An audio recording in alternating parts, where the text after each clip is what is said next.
What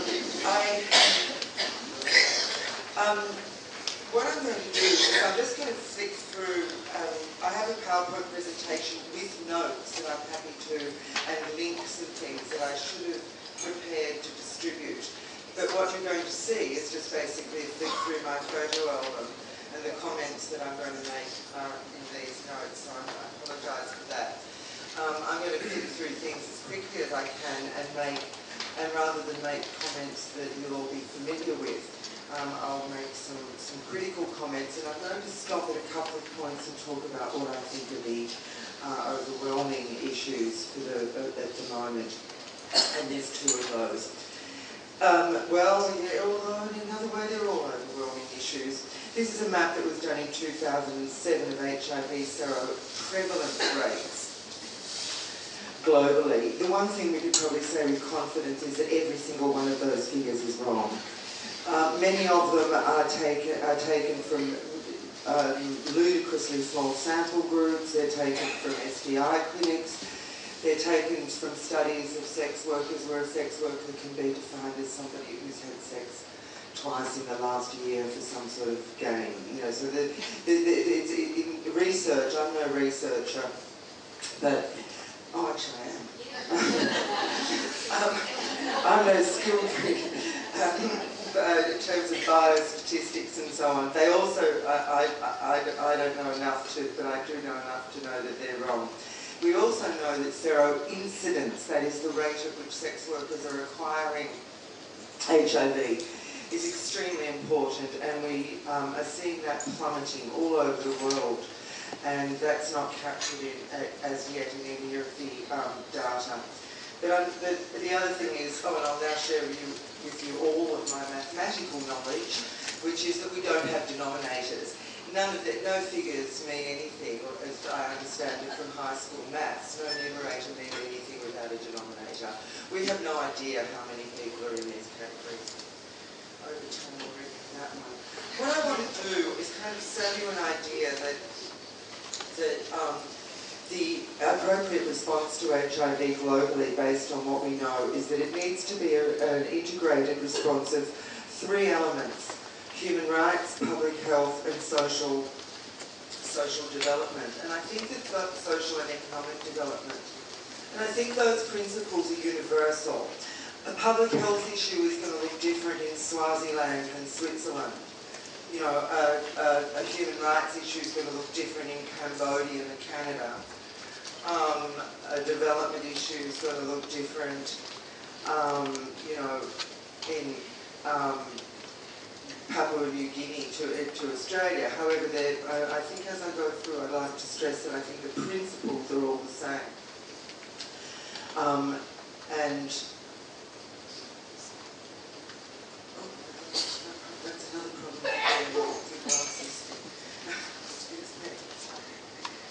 So first of all, I want to say a couple of things which go without saying. I'm going to come back to this. Diagram at the end. A couple of things that go without saying. Sex workers were always stigmatised, and then came HIV. It didn't change with that.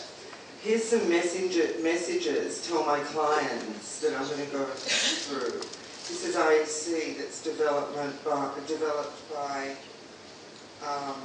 sex workers in Asia and the Pacific about human rights. There's one: we want the right to get married. And that protection from HIV and AIDS is a human right. Okay. Just quickly on stigma, I do want to say though that we often hear that sex work needs to be destigmatised before we can have significant reform. And I just want to flag up that I strongly disagree with that. People could have said that we needed to get rid of racism in South Africa before we got a majority government. And actually, in terms of stigma against sex work, I think that, you know, it can be declined. We're seeing it decline, but it doesn't have to decline for major change to take place. Comprehensive prevention and care interventions in sex work settings have been shown to increase condom use nowhere more than Australia, so I won't dwell on that. The biggest component of HIV programs has been the gadgets. I'm kind of a bit disgusted that there's been millions going to microbicide development and so on, but very little into condom development. The female condom, you know, maybe, I don't know, it divides people, but I just think it's absurd. I quite like this red one, which you put on like a sock. But I think that but I also think the idea of, you know, male resistance and the desire for flesh-to-flesh contact on the sides of both parties. In sex work, you don't want flesh-to-flesh contact, but in virtually every other kind of sex you do. So that's not being addressed yet. Peer education, we know that works. Australia was a pioneer in that. The thing I want to say about peer education is that peer educators get treated appallingly globally.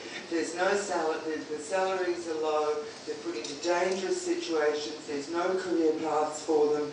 And while we're hearing all these great results from peer education, what we're not hearing is about the conditions of peer educators. Information education and communications, of course, you know, Australia's been a pioneer in that. And I see fabulous things coming out of Australia all the time, and the Scarlet Alliance absolutely sets the tone. Where people are not literate and so on, it's much more of a challenge. And this is a project that we developed with the Asia Pacific Network of Sex Workers, where sex workers produce their own materials, make their own films, write a script, do the filming, you know, here it's Madagascar, they've designed a calendar and posters and things. And sex worker involvement, is something that I think interventions all over the world struggle with, and often it's because it's made so boring, people want to do it. A safe workplace is a workplace in which condoms can be used and kept without fear. And what we're seeing, not just in the criminalisation of sex work, but in some of the realignment of the sex industries that is happening all over the world, we're seeing shifts to the condomless workplace. We're seeing shifts, for example, into karaoke bars, where in order to not be a brothel, this is what what going underground means. It means working in a karaoke bar where you cannot have a condom on you, because if you do, that karaoke bar operator can be charged with a trafficking or sexual exploitation offence.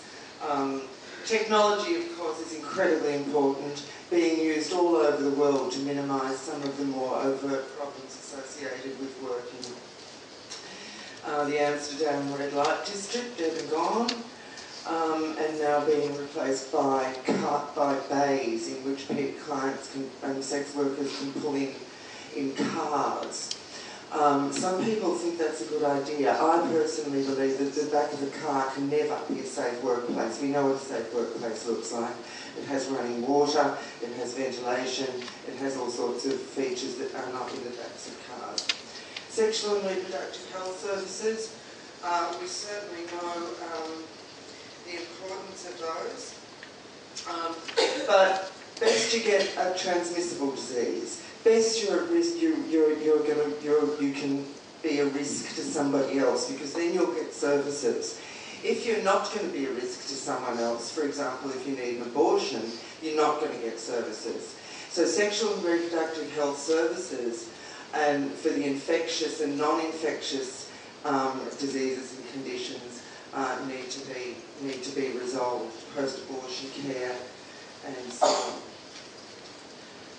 We want useful information. Again, Australia's done brilliantly on that, recognising STI symptoms, convincing people about condoms, breast cancer stuff. That's me. Not me with the black.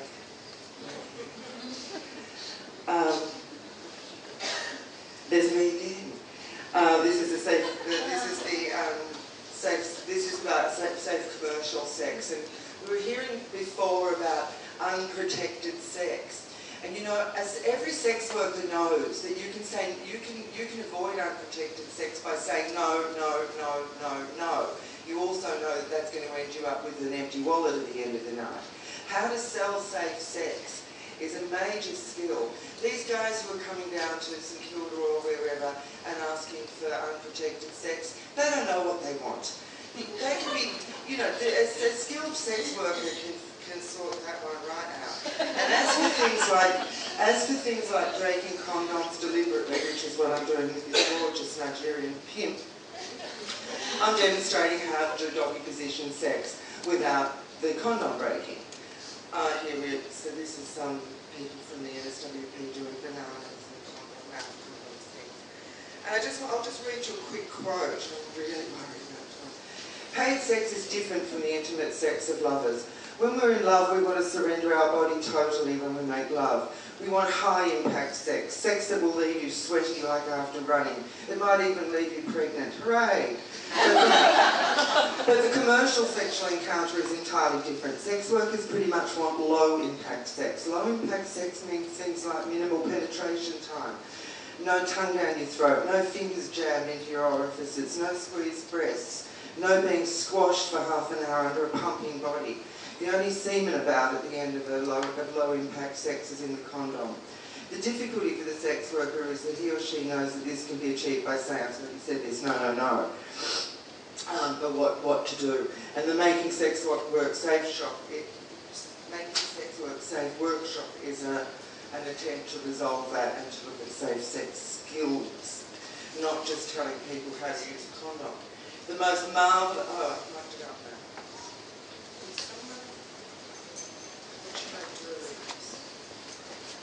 The most marvellous safe sex demonstration I've ever seen is not by me with a Nigerian pimp, it's by the marvellous Boo Boo, who's a Japanese... If we could just go back one slide, sorry.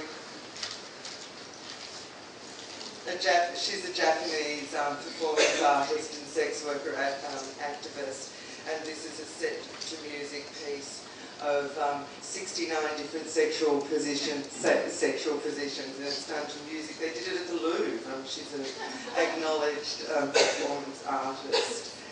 And this clients, we just heard before, about client demand. Client demand for unprotected sex, of course, remains a problem, and it's an indictment of the public health initiatives that we've had.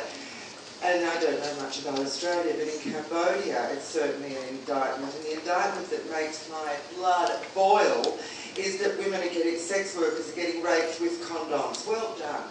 That's really good behaviour change, isn't it? They've learnt to use condoms while they're raping people. So I think we have to look at the whole male sex work, the whole issue of men much more closely. Right, here's the one I want to spend a lot of time on, but I only have 5 minutes, and that is treatment as prevention.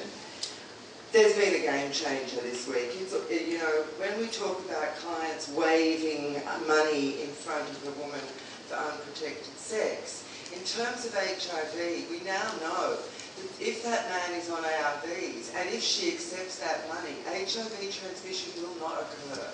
I don't know how many people in this room know, but a trial has just been recently stopped as unethical because it was already returned a whopping 96%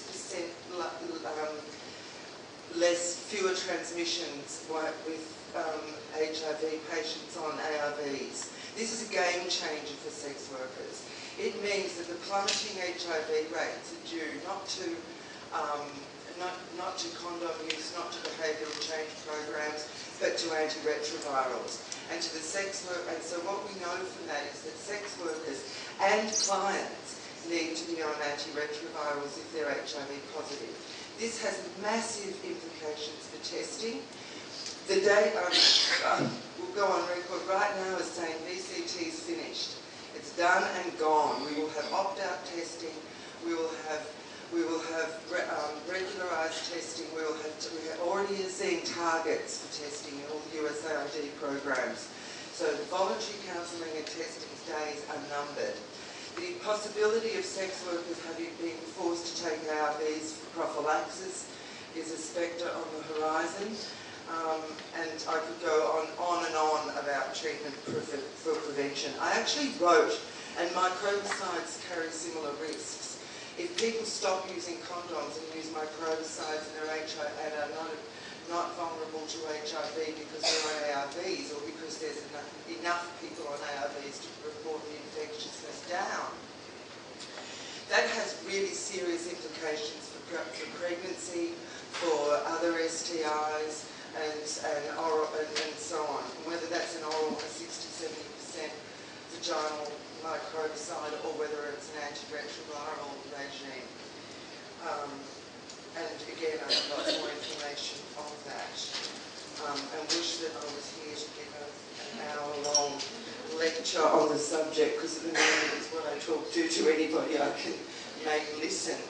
Okay. I've already sort of covered the issue of...